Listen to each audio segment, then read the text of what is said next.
Incoming transmission from an unknown source. It seems to be urgent. Patching them through. They're calling themselves the HoloNet Marauders.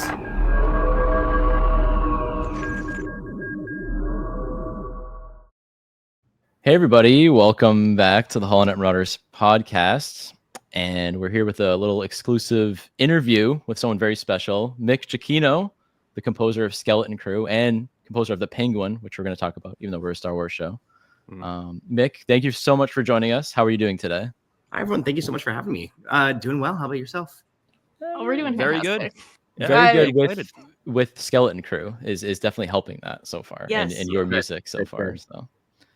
But we knew that even like before Skeleton Crew came out, I was saying pre-show to AJ, like we knew we loved The Penguin so much, the score from it, and the moment that you were announced for Skeleton Crew, we're like, this is it, this is gonna be it. And like here we are, only 3 episodes into Skeleton Crew, and we're like, we need to talk to this guy about the music immediately. Like it's been ridiculous, like out here about it. Oh yeah. Yeah. Well, you know, the exact same vibe the shows, you know, so it was, you know, easy to go from one to the other, of course. Totally the same vibe. Same thing, completely. Oz is very similar to the kids. Yes. Oh yeah. Yeah, for sure. As we always sort of do, we kind of start off these interviews as getting a little bit of background knowledge on you, on our person we're interviewing. So I want to start off with, tell us a little bit how you got into composing. I know, of course, your dad, Michael Giacchino, is, you know, one of the best composers out there, but I imagine he had something to do with it. But tell us a little bit about that background, how you got into it. Yeah. So, I mean, look, music was always around the house as a kid. I mean, and I was back visiting my grandparents in September, and my grandmother and I found this tape of like the day after I was born, and even in the hospital, the very first thing on the tape you see is my dad holding me and the ET soundtrack playing in the background. So quite literally day one, there was score around. But I grew up listening to film scores. I grew up loving Adventures of Robin Hood was one of my favorites, and you know, my dad would show me all of these, and that was by Eric Korngold, and then I loved like the Finding Nemo soundtrack, and you know, the list goes on. The John Williams scores are, you know, endless, and of course when I saw Star Wars, then, you know, you're hooked. And I just remember growing up having lightsaber battles in the backyard with my cousins, listening to like Duel of the Fates and you know, all the classics. And so, you know, I played trumpet in elementary school, a little bit of middle school, and started playing piano and high school, played in rock bands, and from there kind of got more interested in composing. So, awesome. But the other thing was that I would just grow up going to the sessions as well. My dad would always take me and my siblings out of school for the day, and I would just go sit outside in the room with the musicians and just sit in the different sections and listen to what everyone's doing, go spend time with the percussionists, watch what they're doing, and really just absorbed a lot that way too. Yeah. Yeah. Just sitting there like a sponge being like, oh, sure, Yeah. this is great. This is Since great. day one. Since day one. I was going to ask, of course, and then you mentioned it about, you know, going to work with your dad and seeing how he was doing it while you were growing up. Do you have any memorable like projects he was working on of all those things? Like, was there one that really stuck out to you during that time? Let's see. I mean, going to the Tomorrowland sessions was really fun. I really love that score. That and he would also sometimes when he would have a movie, when he would be watching it, would watch it with us, especially if it was something that we would be interested in, like Speed Racer. I remember we used to watch the cartoon before he did that movie, and so we watched like the rough version with all the green screen, and you know, and that's a lot of green screen in that movie. I mean, it's like that was very green. Yeah. And it was just and so I mean, there's so many of them, but Star Trek was also a fun one to go visit as well. Yeah, that was the first one I think I heard from your father, was Star Trek, and then I started going back and listening to the ones that he did before. Cloverfield. Oh yeah. That's the funniest one, because like that was great. The whole movie doesn't have any music, but he did the one song that's in it. It was awesome. So we went to go see this play called The Play That Goes Wrong on Broadway. Yeah. I don't know if you guys have seen it. Yeah, I've heard of it. Yeah. this was a few years ago, and we were sitting in the audience in the audience waiting for the play to start, and they had just music playing, and suddenly the Cloverfield march comes on, and we're like, what is happening? That's awesome. Somebody was playing I Spy, and they're like, "Is that?" I think it is, and then they're like, Got to put on the hits. play that song. Yeah. That's the thing, is that just happened to be part of their rotation. That was always in the thing. Is just like they wanted something ominous to be, to start playing, and to if you've seen the play, you'll understand that as the title implies, things are wrong. But That's interesting. That's gonna be wild to hear that, just like out in the wild, just especially that one too. It just such a random one, but exactly. Yeah. So you gave us a little bit about like what got you into composing, and you even mentioned a little bit of like your Star Wars fan origin story. And so this is another thing that we always ask on our show is what got you into Star Wars, like as a kid? Because it seems it was, especially for you, at least from a young age, getting into Star Wars and then eventually getting to work on Star Wars. So like, what is like your like Star Wars origin story? Oh, it was very much my dad. I mean, I remember I knew who R2 and 3PO were before I saw the movie. And it's funny, my mom was just texting me the other day because she was saying that like back in school or in like preschool or whatever, before I had seen any of the Star Wars movies, I wasn't allowed to watch them yet because my dad has a very specific memory going to see that movie for the first time when he was 10, and he's like, you have to be a little bit older and it has to be viewed the right way, and so while all of my friends at the time were watching the movies, my dad showed me the Muppet Show episode with Mark Hamill first. He's like, we can start here, and then eventually when I was old enough, like 8 or so, I forget how old, 7 or 8, he set up a screening for me and my sister, and just in our living room where he had an old 16 millimeter print of the movie, and we put it up, we projected it on the wall and just sat and watched it on film, the original theatrical cut. Wow. So That's I mean, fantastic. the two things, and like the two memories seared into my brain from that is, one, just the logo hitting, because it just, especially never having seen that, it sticks with you. And then also I remember the Tarkin and Vader sitting around the table and being like, hey, you know what? I'm not about this scene. There's yeah. That's great. Boring. Yeah. Get to the action. Come on. Yeah. I was like, it's too scary right now. What's happening?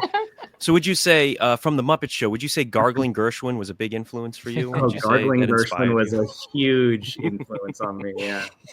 Yeah, 100%. Good. That's beautiful. What a beautiful introduction, though. That's I'm just gonna be thinking about that now. That was a great reference. That was a great. That's a deep cut right there. Everyone talks about their different order to watch Star Wars in, but now there's the new order, the Muppets order. So you got to Muppets order. Yes. Muppets order. Giacchino order. Come on, guys. Yeah. Get in on this.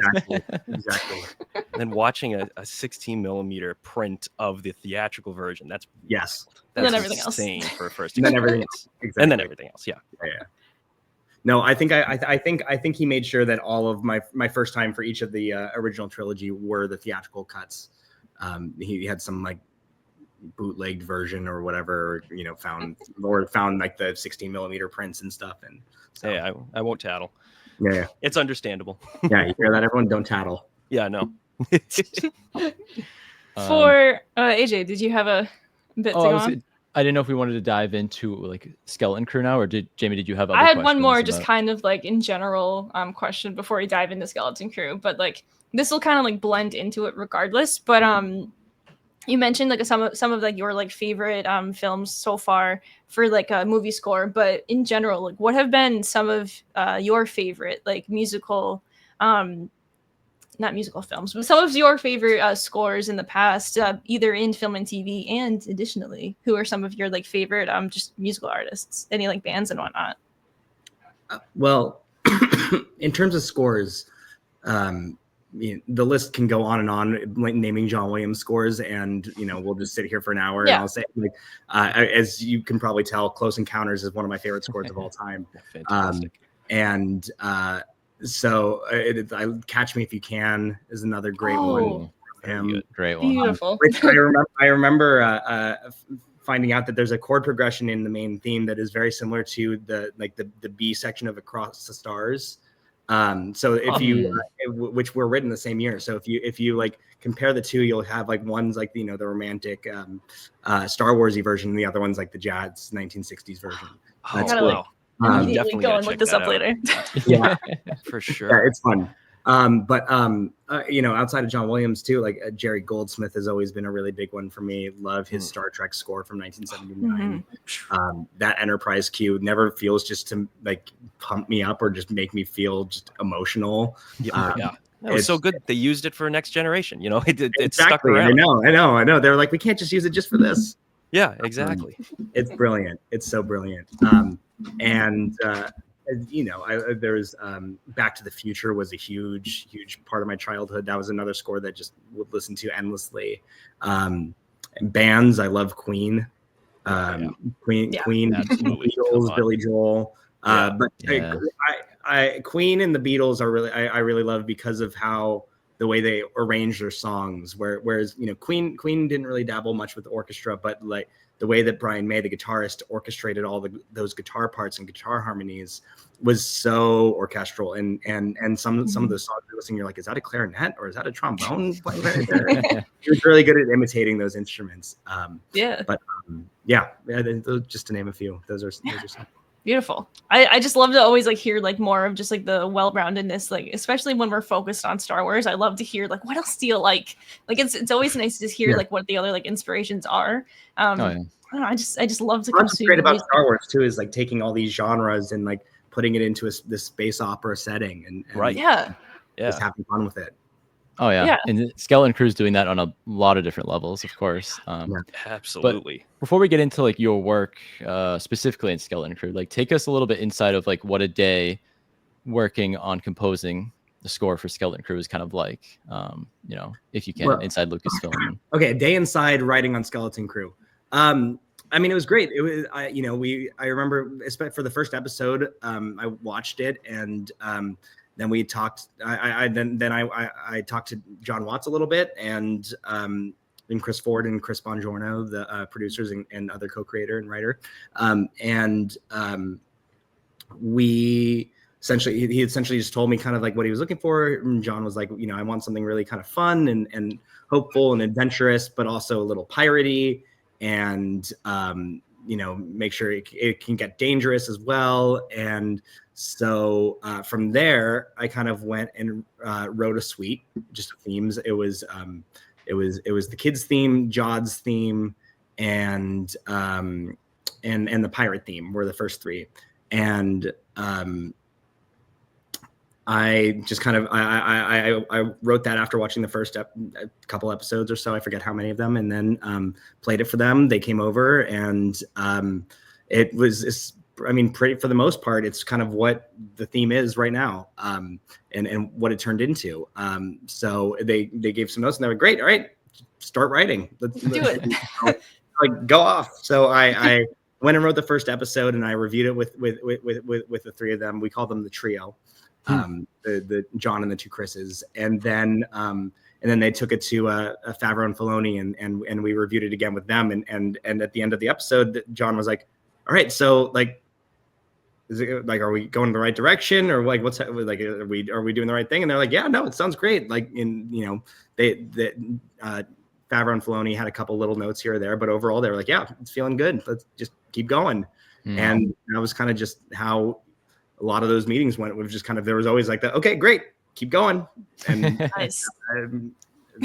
Sounds fun. Sounds good to work with. Like not too overbearing or anything like that. Kind of let you go. They had a really good idea of what they wanted, and they were really good about communicating what that was. And so that always makes it easier. So and again, they had some references of kind of the Explorers and obviously the Goonies was a big one as well. And again, the piracy. So it was having those as a direction to go off of was great help to start. When you got these like terms like immediately with like the piratey, Goonies and all those inspirations like that, was there anything that like triggered in your mind immediately where you're like, all right, I have to like put this in there, like a specific instrument or like a specific I don't know, a different kind of vibe you're going for? Well, especially when the pirate vibe came up there, I was like, all right, well, this has to be some sort of a shanty of at least like the main melody, the pirate melody has to be some sort of evoke sea shanties. So kind of like that 6/8 kind of swinging energy. And I worked with a guitarist named George Deering, who can play just about any stringed instrument known to the world. He could, he's very humble, but he can play anything. I just went to him. I was like, all right, like, what piratey instruments do you have? Like, I was thinking like a little bit of mandolin here, there, or some dulcimer. And he was like, oh yeah. And so he pulled out, he had this dulcimer that he would bow, but also play with the hammers. And I think we had some mandolins on there at times and mandocellos, just kind of doubling the melody. But also the other instrument that really came to mind too was bass and alto flute. Because going on the Pirates of the Caribbean ride at Disneyland. Yeah. There's some of those slow parts where you're going through the caves and there's just ambient kind of bass flute. And so that was I know influence. Exactly what you're talking about. Yeah. That song is like embedded in my mind from like years of waiting in line. That very much is what like episode 3 kind of like came out of for me. That's perfect, because I swear I did hear something. I heard very clear notes of that. Like, and I always think I'm going crazy when I'm hearing those things, but it's cool. At the premiere a couple weeks ago, I was sitting with the sound guys, and I had somehow missed this during the dub, but in episode 2, I don't know if you caught at the end at the pirate cells, the whistling. Yep. But I immediately shot up, and that was the first thing I asked them about after the screening ended. I was like, oh my god, you put that in there, didn't? And they're like, yep. They're like, yep. Yeah. And then how could you resist? Yeah. With that whole sequence, how could you possibly resist? Oh no, of course. Yeah, there's a lot of like little goodies that they've like sprinkled through like additionally like on top of it, and it's just like supplementing it so much more. But like it's so funny to hear you like get excited about the little extra sound effects as well based on the inspirations, because we've all been here just for the past week for us to be like, oh, did you hear that? And it's just like, yeah, we heard that. But hearing it like from the source is just like, even I was excited. Like I love to hear that. We're all nerds. We're all nerds. Dude. So totally. I mean, literally, again, after the screening was at Disneyland, and we all went and rode pirates afterwards. God, that again, perfect. So jealous of that experience. That's got to be so cool. Oh yeah. Yeah, no, it was the best. That's amazing. Were there any other sort of, you mentioned Pirates of the Caribbean and some other things. Were there any other inspirations for the piratey themes of the show? Yeah, I mean, so definitely the ride, and really most of it came because most of it came from the just wanting it to feel like a sea shanty, and also trying to blend that with Star Wars a little bit, because I didn't want to. We talked about it, and we were like, all right, let's not go full piratey. I think my first version of the kids being on in Port Borgo was a little bit too jaunty and playful, and they're like, all right, like let's maybe pull it back a little bit. I was like, okay, fair. I got too excited here. But it was really just kind of like using that as a baseline, and then kind of just figuring out how to make it a little bit darker, and also I mean, like, there's so many different things that I was pulling from as well. Like I've listened to a lot of the Seahawk and by another one by Eric Korngold, and a bunch of those old pirate movies. I listened to a little bit of Treasure Planet as well. Perfect. Yeah, it was mostly just kind of those as a starting point, and then using this instrument also called I think it's a long neck tambour. That again, this guitarist has, that's essentially like a long banjo that he bows, and those are kind of what those like Brahms, the kind of sounds. Okay. Yeah. I'm gonna keep an ear out for those. Yeah. I'm gonna probably rewatch all 3 episodes now and just like listen to music. I'm just gonna watch them with my eyes closed. They're right at the beginning. It almost sounds like it could be an alarm or something at when the pirates are boarding on the first ship in the first episode. In the opening scene. Yeah, really good establishing. Like I remember watching the first episode of the show, and like we have like the silent start with just like the title cards coming up, and then it is just really strong noises, and I'm like, oh, this show immediately. Yeah. It just it has like set the tone so well. And so like I love how it actually has come together so well from the very beginning. I'm just gushing about it. I'm sorry. Oh, I appreciate it. It's really a dream come true to listen to. Like we love pirate stuff, even whether it's whimsical or a serious pirate thing, and then to mix it into Star Wars, it's like, oh my goodness, it's been everything we've expected and more. It's been our vibe for 4 years now, you know. So to actually get it on screen is wild. Yeah. I mean, look, Star Wars was always inspired by swashbuckling films and pirate films, and so it's it was very exciting to get to actually lean into that this time. Yeah. Oh yeah, very. And you're sort of I know like Ludwig Göransson did a lot in with Mandalorian and everything, but like you're really kind of breaking the ground for the pirates of Star Wars music. So there you go. You're kind of defining the pirate sound of Star Wars. I would argue. Well, more sea shanties is what I say. Hey, always, never enough. So could you call them a space shanty? Space shanties. There we go. There we go. Space shanties. There we go. I will say I lovingly lifted that off of the video game Starfields. They put like space shanties in that, but still, we can have that in Star Wars too. Okay. Why not? Yeah. I don't think I don't think it's a copyrighted term, right? So it shouldn't be. It shouldn't be. As far as the kids' music, I know you mentioned Goonies. You mentioned we probably mentioned E.T. Everyone's been mentioning E.T. with this show. The Amblin films. What was sort of the inspirations with their themes? Well, one of the first cues that I kind of was listened to, and I was like, oh, you know what, this feels like a good energy to start with, was the Fratelli chase from the Goonies. That was kind of like my starting point for the main theme in the single that's released, and it's kind of, you know, as Wim is running, we first see Atten and he's playing with his ships before he runs into Neil. But that was definitely a starting point. I was listening to Back to the Future, was another one again as well, just for that sense of adventure. And it was, again, that whole suite kind of the kids theme is, in my eyes, supposed to be kind of, you know, opening a storybook at the beginning and kind of falling into this kind of whimsical world. And then the playfulness with the kids that slowly turns into more adventurous. And as they kind of get lost in this world. Because I've been listening to the Kids Suite like on repeat, because it's the only song on Spotify right now. I'm dying to get more. Usually they do like every 4 episodes. I'm sure we'll get it. Episodes. So it'll be at the end of the season. Okay. It'll be a big release. So. I can't wait.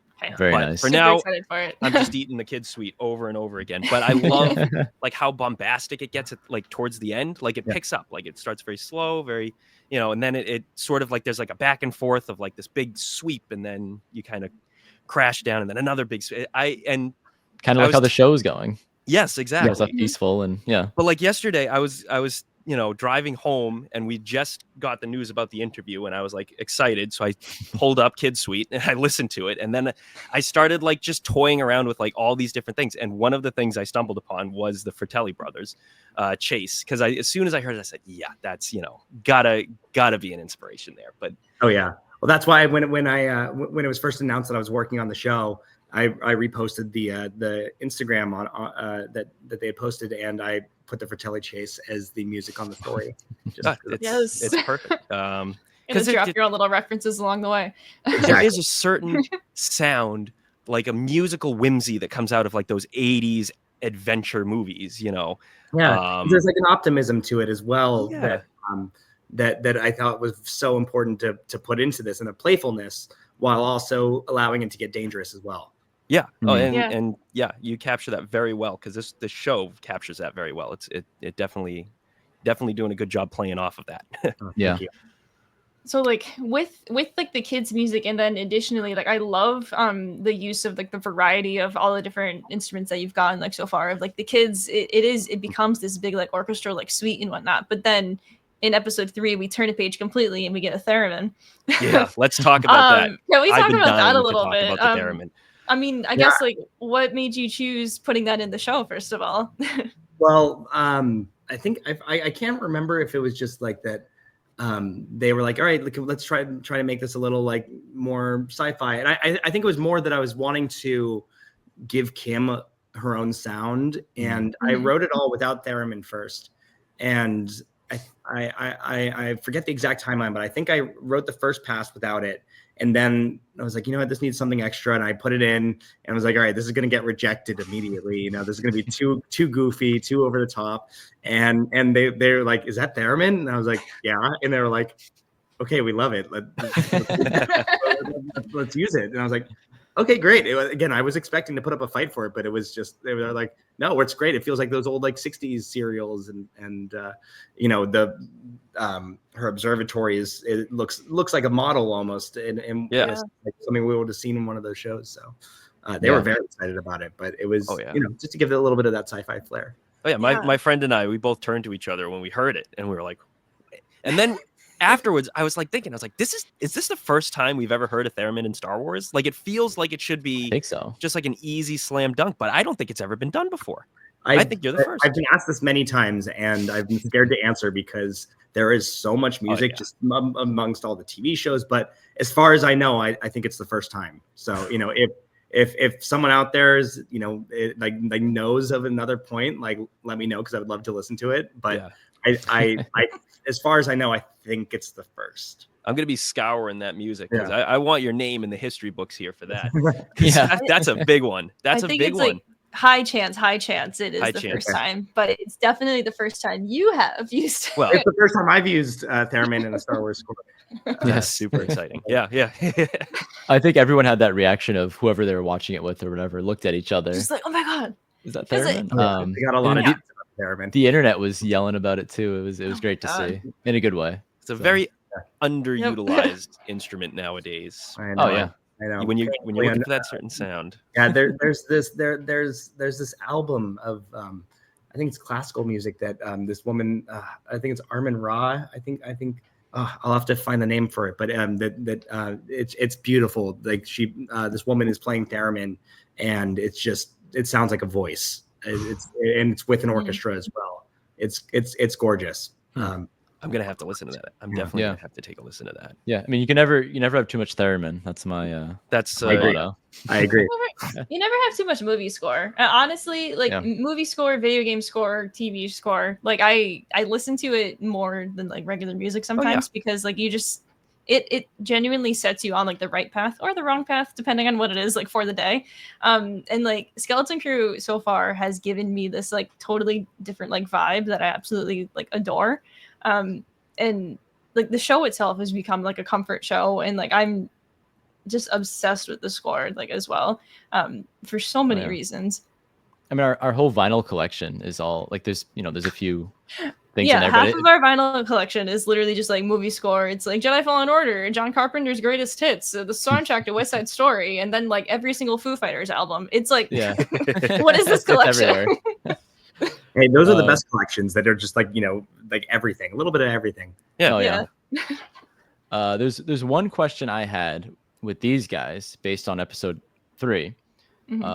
When there's a scene where they have to go back for SM33, and I think KB or one of the kids says, "We'll go together."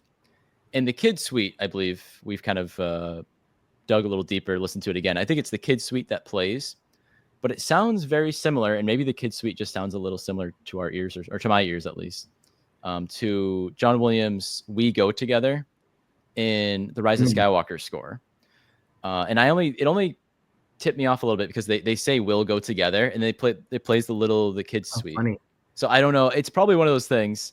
I know Matt was saying like, no, it's the kids suite, and I'm like, no, it sounds like. But I mean, that's the cool thing about score too. Like people hear it different ways, which is cool. I mean, look, you know, I would as far as like what I was conscious of, I was thinking, all right, kids theme right here. You know, we'll put this here. But like, you know, again, there's so much John Williams that's just ingrained in my brain, so that it's definitely possible that something slipped out right there.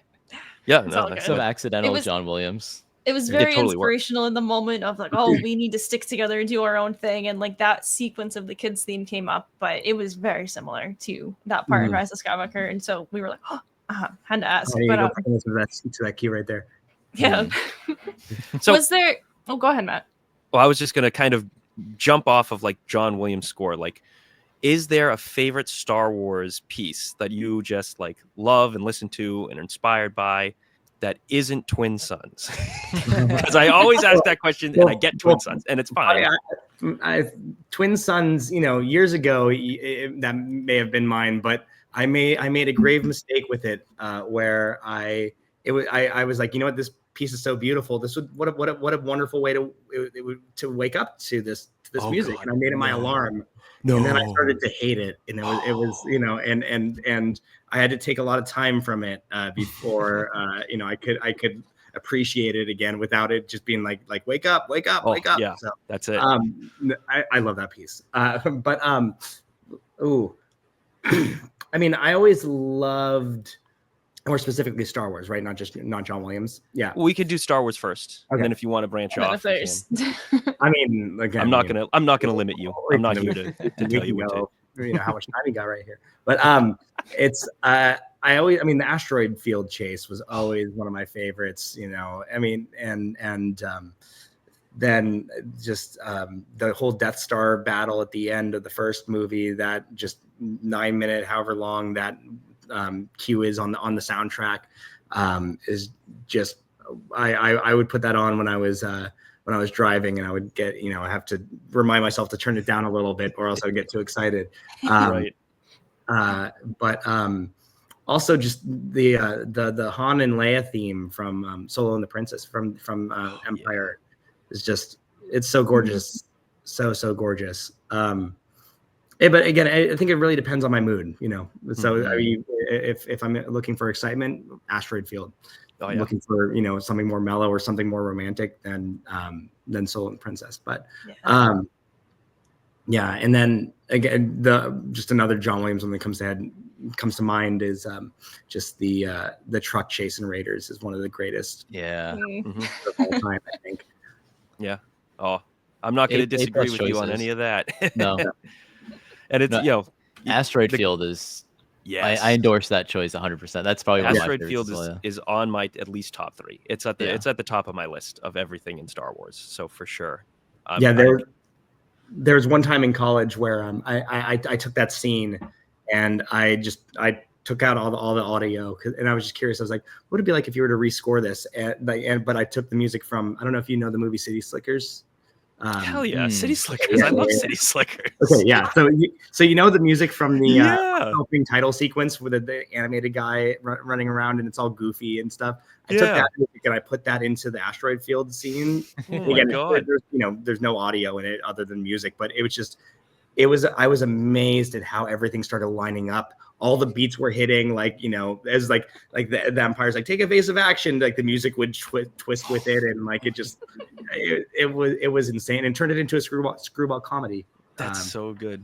Yeah. All right, so we're gonna have that. We're gonna have to add that to the Giacchino cut. Yeah, of, exactly. Empire. Yeah. Honestly, makes it better. Better. Totally. That's a fun little project. Swap scores with something and see how. It's so much fun. I mean, look, if there's that video online as well about Star Wars without music, where they show the throne room scene, and Chewie's coughing or whatever, and it's hilarious, but it's so awkward. Right. And Yeah. realize like how important the music is, and also just how many different ways you can score something, because if you again, I'm sure there are examples of this on YouTube as well, but I even remember seeing someone took the Batmobile chase from Batman Begins, and I don't know how, but they took out the score and they replaced it with Danny Elfman's score from 1989, and it turned it into a completely different movie. I mean, it wouldn't have worked for the tone of the whole film, but it's like, it turns it into something that was tense, turns into slightly more fun and comic booky and it's just, again, it really goes to show how music will change the scene, and the scene that's edited the same exact way will have a completely different energy to it. Yeah. Oh, 100%. Yeah. Film score is incredibly important. Like, it cannot be understated. Yeah. Oh yeah. Also a fun experiment to just, what if this cue's in here? I think I'm definitely going to be looking at City Slickers music on the Asteroid Chase, because now I'm very curious. We're gonna be messing around with that for like I'm gonna be months messing around now. with that. Yeah. But back to Skeleton Crew. A question I had. We're only 3 episodes in, but do you have a favorite thing? Probably the theremin, I'm guessing. But do you have a favorite thing that you've added to this show so far, or maybe a couple of favorites? The theremin was fun. I really enjoyed the playing with the synths that I chose to put in it, and John would call them the doodly doos. It was a technical term for them. Good. Especially in episode 1, they're kind of scattered throughout the show, but there's a lot of it in episode 1, especially around finding the hatch and finding the ship.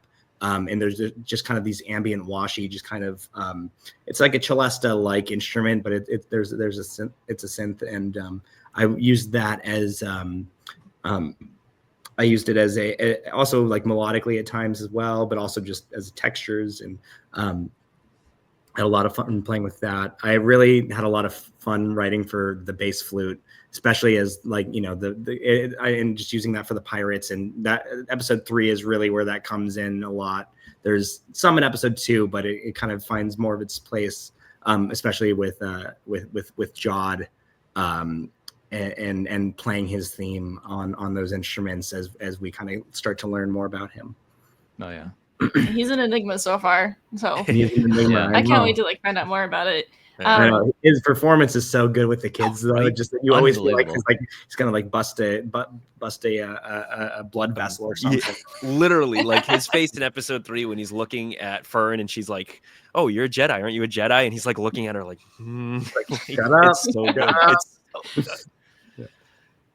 I love hearing the mention of putting so many of the synths in it as well, because like that's something I've always wished that there was more of in Star Wars. It just makes so much sense, and like plus since this series is so inspired by 80s movies, and that's just like a staple of it, just like it's just so validating hearing it and seeing it like in Star Wars, and so I'm just like, yes, Yeah. fantastic.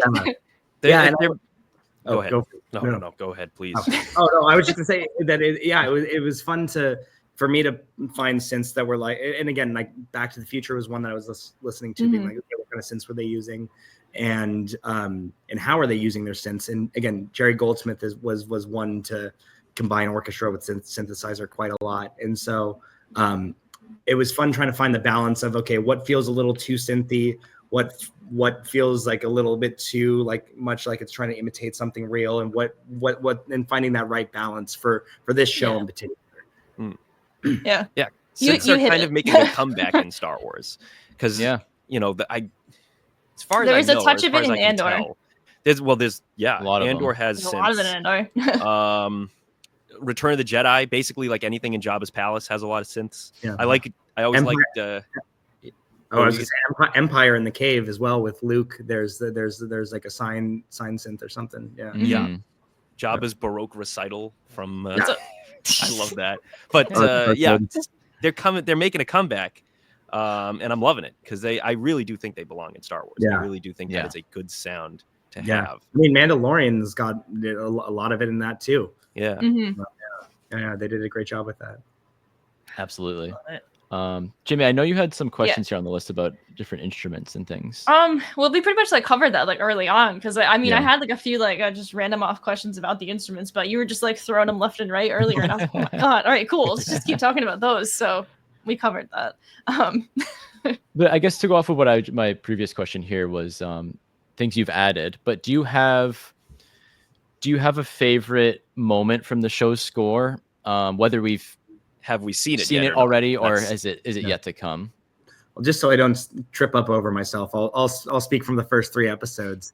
But I had so much fun writing that scene of them escaping the moon at the end of episode 3, and I mean, really all the action sequences have been so fun.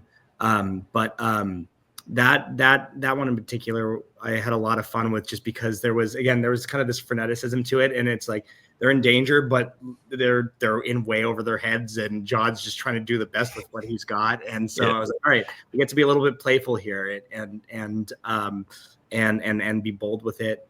And I mean, just the Neil flying the ship, I like getting to score moments like that where there's like it's serious, and then you like zoom out for a second, and you just see how insane this is of the thing flying all over. So I was like, all right, let's be a little goofy here. And I mean, that's the stuff I love, is kind of just is weaving the goofy with the seriousness and the action. So and that scene really encompassed all of that for me.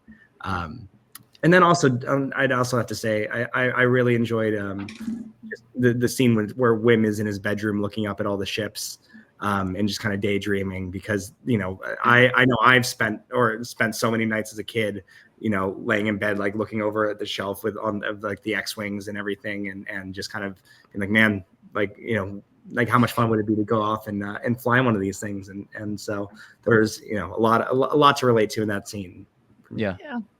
And I think that's what's so great about this show too, is we can see ourselves in all these kids. Even, you know, I'm at now 30 years old. Like I can still see myself in these kids, in all four of them. So yeah, those two sequences you're talking about, laying in the bed and then imagining yourself, those scenes kind of go well together, because he's imagining being in the starship, and then the one other you mentioned, he is in the starship, and Neil is piloting. Elegant when they actually get to fly one of these things, you know. It's exactly. Yeah. You've come about as close to flying an X-Wing as we'll ever get. I mean, scoring Star Wars is probably about as close in real life as you can get to the same rush to fly. In Star Wars.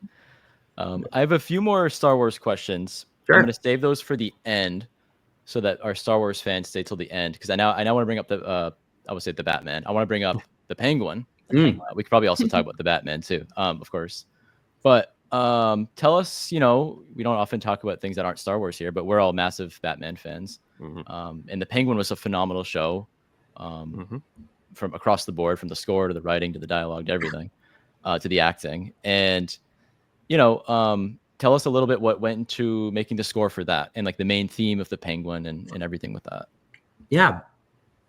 So that was a lot of fun, because my job, I always viewed my job as needing to bridge the film with the show, and figure out, all right, how do I make these things feel similar and related, but, you know, have its own characteristics and its own tendencies. And I liked to think of it as a demented cousin. The score is a demented cousin from the film.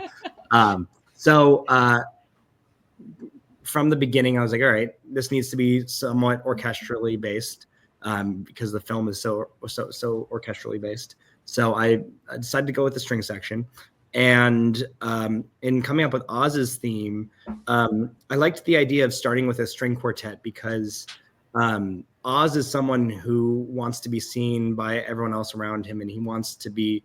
He knows that he can be more than what people see him for, and even if the others don't. And so there's this kind of this, you know, desire for him for, like, you know, wanting to be a part of the high society, and string quartets are generally, you know, you think of with like galas or the symphony and all that. So I thought that was a kind of a good representation, but they can also be frenetic and kind of, again, a little hairy and get a little kind of scratchy and wild like Oz. So I thought it was kind of this fun thing of like, he's something that he's reaching for, but it's his version of it where it's not quite so elegant. So that was kind of the basis for that. And then underneath, I created with the mixer that I work with, we made this trash can drum kit, and where we took the got rid of the kick drum, got one of those big Oscar the Grouch style like metal trash cans, and that was our kick drum.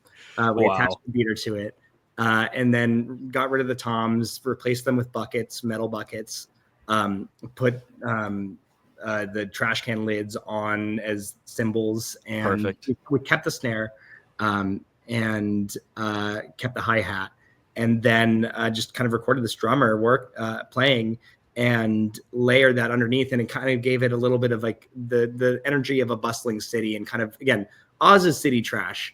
Yes. And so I was like, well, why not score him with city trash? And again, so good. That's perfectly literal. Yeah, quite. Yeah, there's not much metaphor there. I mentioned earlier that I loved like hanging out in the percussion section of the orchestra, and one of the reasons I did love that was because all these percussionists would just find all this trash and random pieces of junk that they would bang and be like, you know what, this sounds cool. This makes a cool sound. Let's, and they would keep it and they would hold on to it for a project.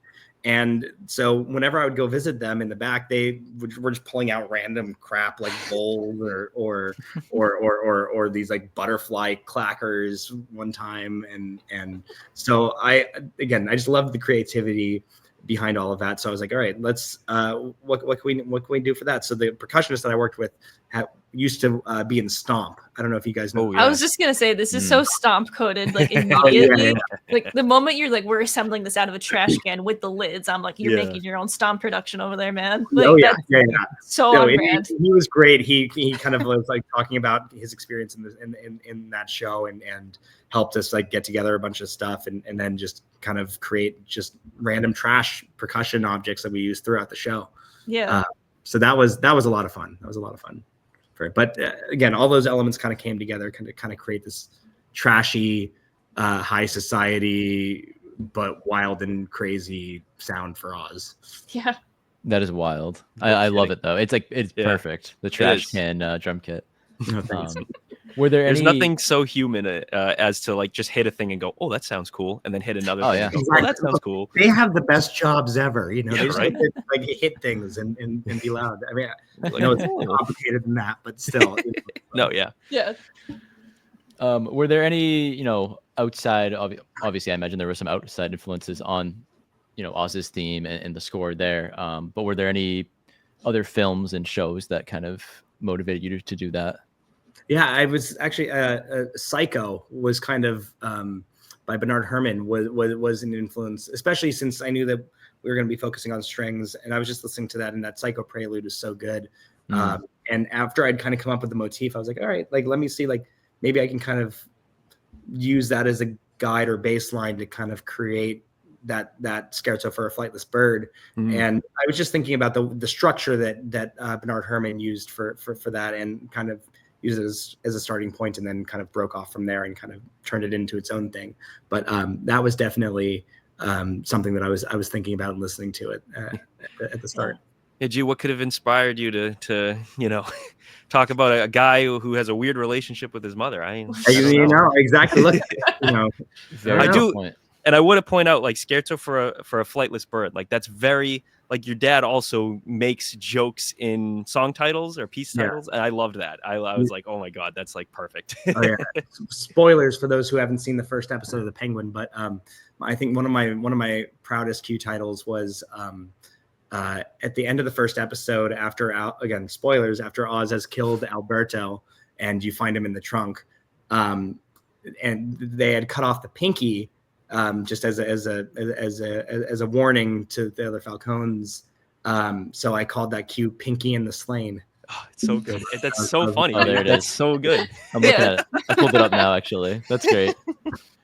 Yeah, I have I mean, I would hope, but have you hidden any little funny messages like that in the Skeleton Crew names at all? Some. I mean, I don't know if you guys are how familiar you are with the Rogue One soundtrack in terms of there was the alternate track listing for titles because they weren't allowed to do the puns. We had some. We had a little bit more leeway on this one. One that I really wanted to do that didn't make the cut was for when I had Snowball, the little rat that lives in 33's eye. Yeah. When he's trying to get the key, or when the kids are trying to make him get the key, I called that cue "An eye rat's life for me."